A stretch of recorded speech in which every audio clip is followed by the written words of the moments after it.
চট করে আদা রসুন কাঁচা লঙ্কা ভেজে একটা পেস্ট বানিয়ে নিলাম। আরে আরে দাঁড়াও, বলছি তো আজকে রান্না করছি আমি একদম কম খরচে ঘরোয়া পদ্ধতিতে চিকেন।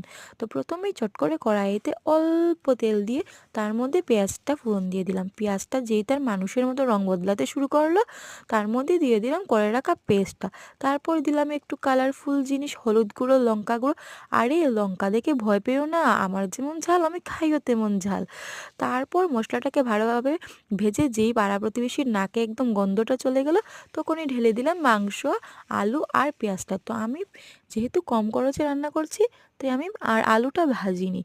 আলু ভাজতে তো তেলটা খরচ হবে না, বরের আয়ও তো করতে হবে। তারপর একটু মিক্সারের বাটিটা ধুয়ে ওর মধ্যে দিয়ে দিলাম জল, ভালোভাবে কষিয়ে নেড়েচেড়ে মাংসটা যে হয়ে এলো একটা লুক দেখে না, তারপর ঢাকা দিয়ে দিলাম। কিছুক্ষণ পর নামিয়ে নিলাম ঘি গরম মশলা দিয়ে। আমার তো সেই লেগেছে রুটি দিয়ে খেতে। তোমরা কেমন লাগলো অবশ্যই জানাবে।